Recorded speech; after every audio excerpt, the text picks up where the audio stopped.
Hey, how's it going, everybody? Mike Weber here, your Los Angeles real estate broker, here with your market update for the beginning of August 2020.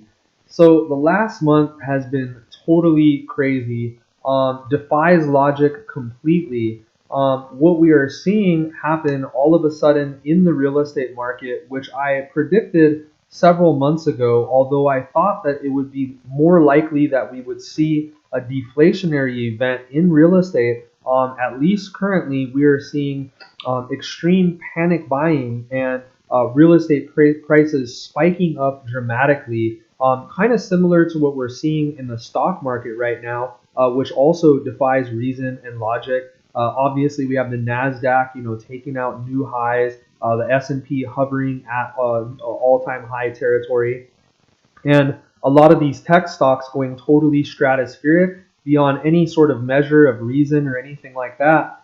Clearly, we are in a state of economic trouble right now in this country. We have a massive number of new unemployed people. I believe above 30% of people are no longer making their mortgage payments.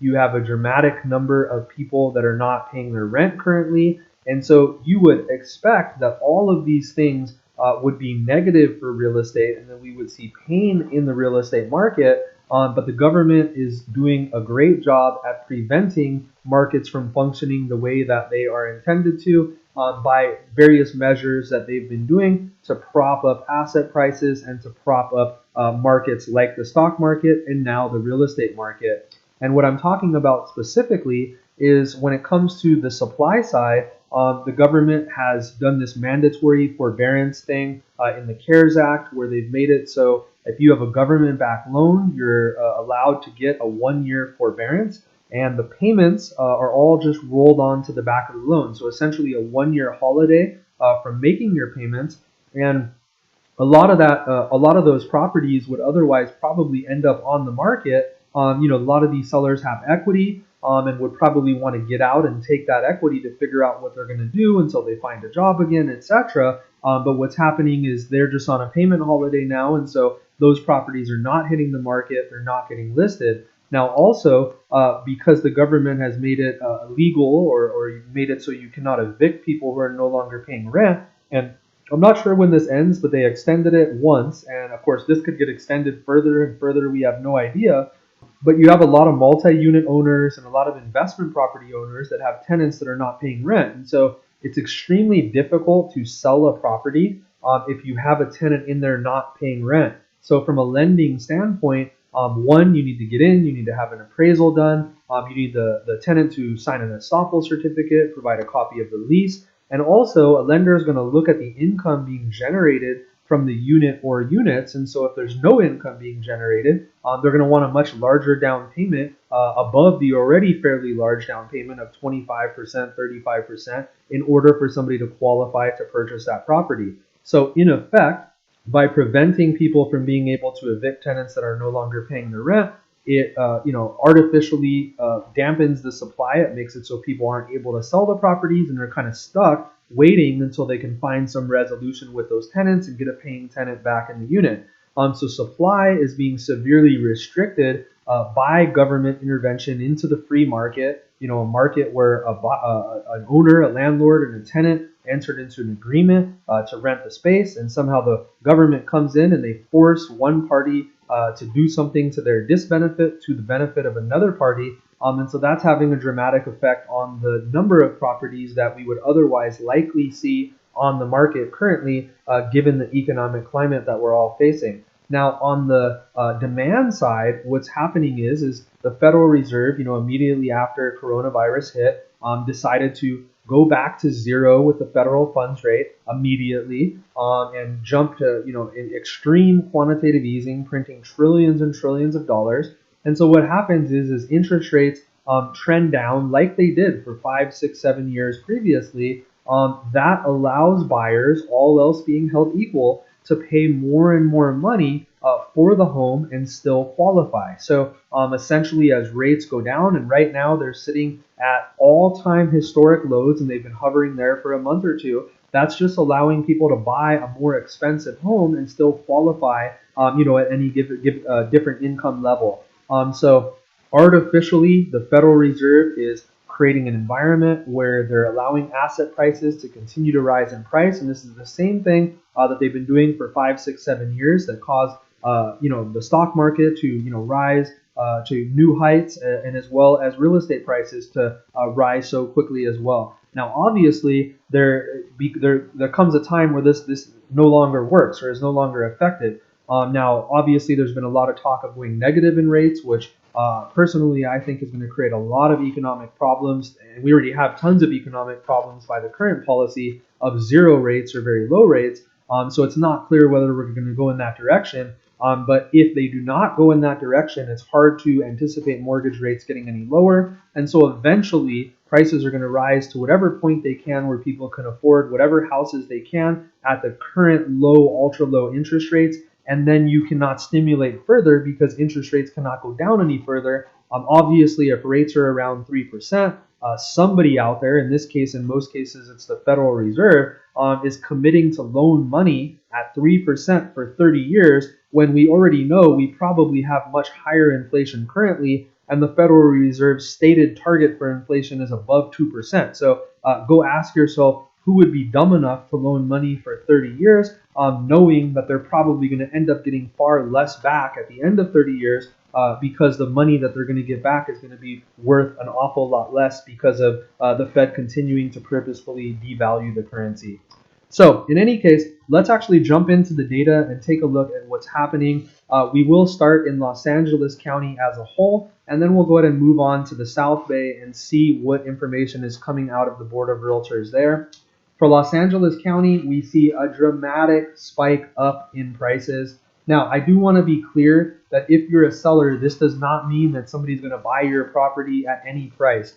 Pricing is extremely important. You always have to price your property at market price. I see sellers all the time. They overprice their property, and you get 1 to 2 weeks of showings. And after that, I mean, if you don't get offers, it becomes more difficult to get the property sold. You get a lot of lowball offers. You end up lowering the price and lowering the price. So pricing the property correctly in the beginning or quickly after the beginning is extremely important to get the property sold. You can't just price wherever you want and get somebody to buy it. So please keep that in mind. That said, we are up 8.5% year over year in Los Angeles County for median home prices. So a dramatic uptick in prices. And really, it's off the charts. I mean, you can see going back 5 years, we have not had a single month over month or year over year jump all of a sudden out of nowhere that was that extreme. So pretty crazy to see, totally defies logic, defies the current economic environment that we're all in and facing. And this is what happens when the government is intervening in markets and choosing winners and losers and artificially creating bubbles in assets and prices. Now, if we move on here to the supply of inventory, we see that we are down just 8.6%. So essentially now we are almost caught up to where we would otherwise be at this time of year. Now, one of the things that I've been anticipating is what's going to happen when a lot of this inventory, for instance, these multi-unit properties, these investment-owned properties, where landlords are able to settle the situation with the tenants, get them out, get renters in that are actually paying rent again. What's going to happen when we see all of that supply come on the market? Same thing with these people, say, that are in forbearance for a year. What's going to happen at the end of the year when maybe they still don't have a job? Are they going to list a home? Are they going to try to cash out, get out of California? Or who knows? The government might extend all these programs and these benefits and kick the can down the road further, and we won't see that supply. But obviously, supply cannot go up much higher than where it typically would be before we start to see pressure on prices. So at least right now, we're just getting to where we would otherwise typically be.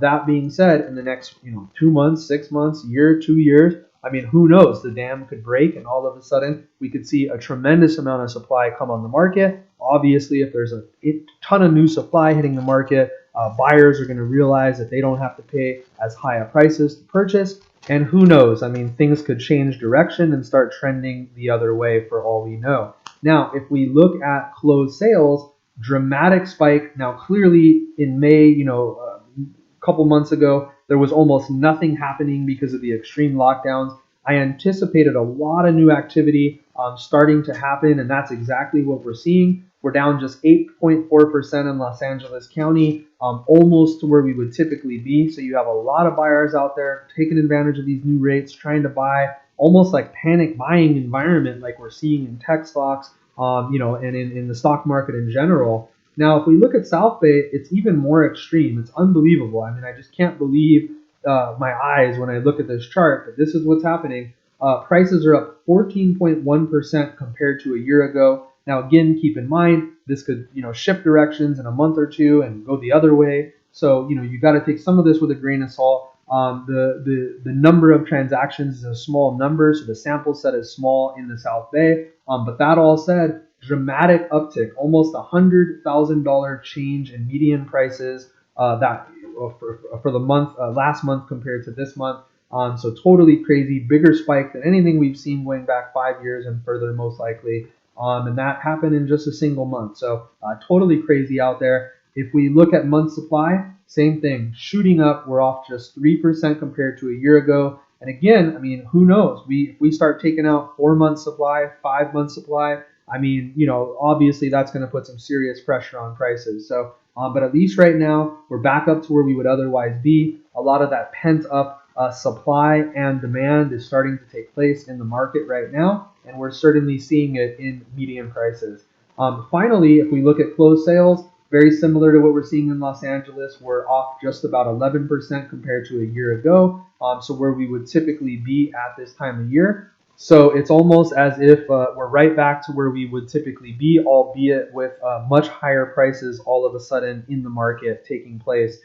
So yeah, I think it's amazing to see what's happening right now. I think that, depending on what the government continues to do with all of the economic trouble that the country is in right now, again, I say this a lot, but it might take a few more months to see what really starts happening. Or it could even take 6 months or a year or longer, depending on how the government continues to intervene. But at least for right now, it's not what I knew this would happen, but I thought we would have some deflation before we had inflation. And it looks like the Fed is winning. They are continuing to inflate assets, which is, they've clearly said is their goal previously, obviously to the benefit of some and the disbenefit of others. And so asset prices are rising again. Are we going to see the same thing like in the stock market? Is it going to just, go totally stratospheric and, massive inflation? I don't know. But it's a scary thought to conceive. And I think there's a lot of uncertainty whether or not that will take place. So anyways, if this information is useful, click the like button, click the subscribe button. If I can help you with anything real estate related in the Los Angeles area, definitely give me a call, shoot me a text. I'm here to help. And yeah, I look forward to seeing you guys on the next video. Take care.